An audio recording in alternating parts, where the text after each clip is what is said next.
ರೆಡಿನಾ? ಎಲ್ಲ ಅಭಿಮಾನಿ ದೇವರುಗಳಲ್ಲಿ ಪ್ರೀತಿಯಿಂದ ವಿನಂತಿಯನ್ನು ಮಾಡ್ಕೊಳ್ತಾ, ಈಗಾಗಲೇ ನಮ್ಮ ಉತ್ತರ ಕರ್ನಾಟಕದ ಜಾನಪದ ಲೋಕದ ಸರದಾರ, ಜಾನಪದ ಲೋಕದ ಹಮ್ಮೀರ, ನಮ್ಮ ನಿಮ್ಮೆಲ್ಲರ ಅಚ್ಚುಮೆಚ್ಚಿನ ನಾಡ್ರೆಯವರ ಹಾಡಿನ ಮೂಲಕ ಇಡೀ ಕರ್ನಾಟಕ ಅಲ್ಲ ದೇಶದಲ್ಲಿ ಧೂಳೆಪ್ಪಿಸಿರುವಂತಹ ಜಾನಪದ ಜಾಣ ಮಾಲೋನಿ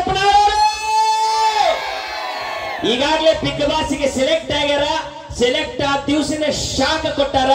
ಅವ್ರು ನಮಗ್ ಶಾಕ್ ಕೊಟ್ಟಿರ್ಬೋದು, ಆದ್ರ ನಾವೆಲ್ಲ ಅಭಿಮಾನಿಗಳ ದೇವರುಗಳು ಸೇರಿಕೊಂಡು ಓಟ್ ಹಾಕೋದ್ರ ಮೂಲಕ ಬಿಗ್ ಬಾಸ್ಗೆ ಶಾಕ್ ಕೊಡಕ್ ರೆಡಿ ಆಗೋಣ. ನೀವೆಲ್ಲರೂ ಸಪೋರ್ಟ್ ಮಾಡಬೇಕು, ನಮ್ಮ ಉತ್ತರ ಕರ್ನಾಟಕವನ್ನ ಗೆಲ್ಲಿಸಬೇಕು. ಇದಕ್ಕೆ ನೀವು ಮಾಡಬೇಕಾಗಿದೆ ಇಷ್ಟೇ, ಜಿಯೋ ಹಾಟ್ಸ್ಟಾರ್ ಆಪ್ ಅನ್ನ ಡೌನ್ಲೋಡ್ ಮಾಡ್ಕೊಡ್ರಿ. ಪ್ರತಿದಿನ ನೀವೆಲ್ಲರೂ ಅದನ್ನ ನೋಡ್ತಾ ಇರ್ರಿ. ಅವ್ರು ಏನೇನ್ ಕೇಳ್ತಾ ಇರ್ತಾರೆ ಅದಕ್ಕೆಲ್ಲ ವೋಟ್ ಮಾಡ್ತಾ ಹೋಗ್ರಿ. ಮೆಸೇಜ್ ಹಾಕಿದ್ರೆ ವೋಟ್ ಆಗಂಗಿಲ್ಲ. ನಮ್ಮ ಉತ್ತರ ಕರ್ನಾಟಕದವರು ಸ್ವಲ್ಪ ನಾವೆಲ್ಲ ಜೋಶ್ ಹಾಕೊಂಡು ಡಿಫ್ರೆಂಟ್ ಆಗಿ ಯೋಚನೆ ಮಾಡೋಣ. ಹಾಗಾಗಿ ಮೆಸೇಜ್ ಮಾಡೋದಲ್ಲ, ಅದ್ರ ವೋಟಿಂಗ್ ಪವರ್ ಬಂತು ಅಂದ್ರೆ ನೀವೆಲ್ಲ ಮಾಡ್ಬೇಕಾ? ಫಸ್ಟ್ ನಮ್ಮ ಇಬ್ರಾಹಿಂಪುರ ವೋಟ್ ಹೋಗ್ಬೇಕು. ರೆಡಿನಾ? Yes, thank you, love you all.